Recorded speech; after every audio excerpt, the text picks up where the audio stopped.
The US Secretary of State Antony Blinken there. And before we go, the White House hosted the cast of Ted Lasso today. While it's easier said than done, we also have to know that we shouldn't be afraid to ask for help ourselves. That does take... President Biden invited Jason Sudeikis and his castmates from the hit Apple Plus series to discuss mental health. It's a subject that the show has addressed directly. And in the most recent season, the lead character seeks out therapy to address anxiety and the collapse of his marriage. Before the meeting, President Biden tweeted a picture of a Believe sign taped to the entrance of the Oval Office, an homage to Ted's office door in the TV series.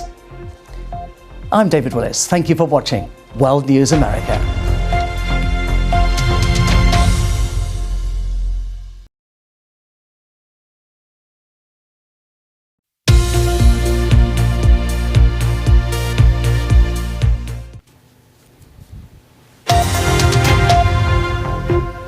Hello, I'm Vaughan Jones. You're watching The Context on BBC News.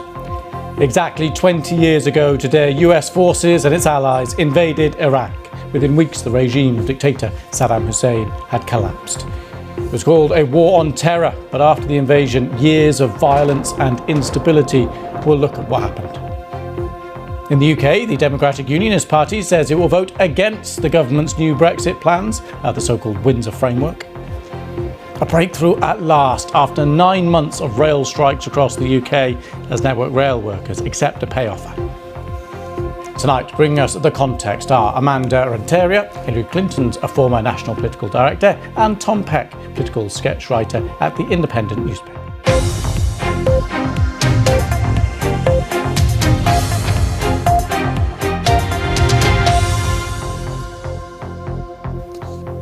Hello and welcome to the programme. It was, as I said, exactly 20 years ago today, US forces with the UK and other allies invaded Iraq.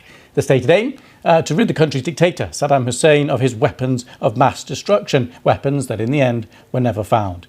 It was part of the US's war on terror, started by President George W. Bush after the terrorist attacks of September the 11th, 2001. Let's remind ourselves now of those first moments of the war. Samir Shumadai, we will let you go. Thank you so much for coming on and talking to us. It's absolutely invaluable to hear from you and your experiences. You're right there on the ground at the time. Thank you so much. Thank you. Right, let's look at some of the other stories making headlines today. In the UK, former Prime Minister Boris Johnson has formally submitted evidence ahead of a parliamentary hearing over allegations he misled Parliament. The Privileges Committee, made up of MPs from several different parties, is investigating whether Johnson misled the House of Commons when he denied rules were broken over lockdown parties in Downing Street. The former Prime Minister denies misleading MPs and says he wants his defence to be published as soon as possible. Members of the UK's largest transport union vote to accept a new offer on pay, jobs and conditions from Network Rail. The RMT union says the deal includes a pay rise of up to 14.4% for its lowest paid staff. It means they will not take part in any more strikes, but RMT members who work for 14 other train operating companies are still due to walk out later this month. The largest unionist party in Northern Ireland, the DUP, says it won't support changes to the Northern Ireland Protocol agreed between the UK government and the European Commission. The party also won't re-enter the power-sharing agreement to restore the country's government until the protocol is removed. His leader, Sir Geoffrey Donaldson, said he would continue to work with the government on outstanding issues. Right, let's pick in a little bit more detail then on the Northern Ireland politics. Tom, let's start with you. If you would be so kind, just give us a quick refresher on where we are here. Interesting. I just want to go back, both, because we were talking there about Northern Ireland and the Windsor Framework and the new Brexit deal.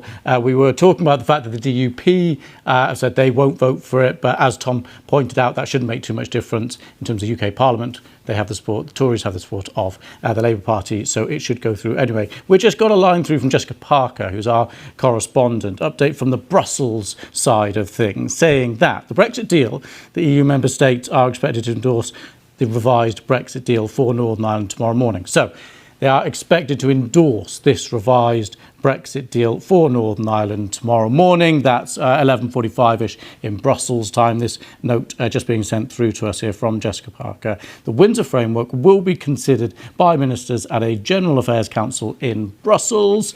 It's part of the formalities ahead of the EU-UK Joint Committee on Friday, where some of the treaty changes are due to be formally adopted. So slightly technical language there and a little bit of legalese, but that was the thrust of it. Quick update there from our correspondent Jessica Parker on that story.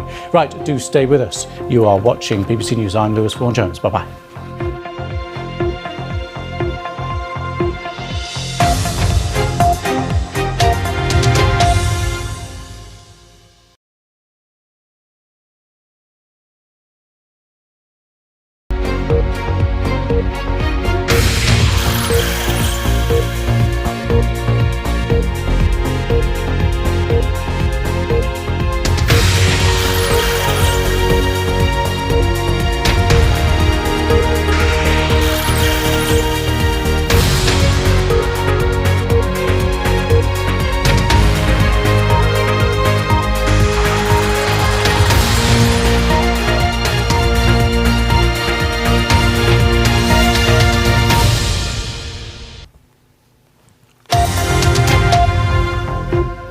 Hello, I'm Lewis Vaughan-Jones. You're watching The Context on BBC News. Vladimir Putin welcomes China's President Xi Jinping to Moscow. During talks at the Kremlin, President Putin says they will discuss China's plan to end the war in Ukraine. Scientists release what they call a survival guide to avoid climate disaster. The UN says the world has all the tools it needs to tackle global warming. Humanity is on thin ice, and that ice is melting fast. Tonight, with The Context, Amanda Renteria, who is Hillary Clinton's former national political director, and Tom Peck, political sketch writer at the Independent newspaper here in London.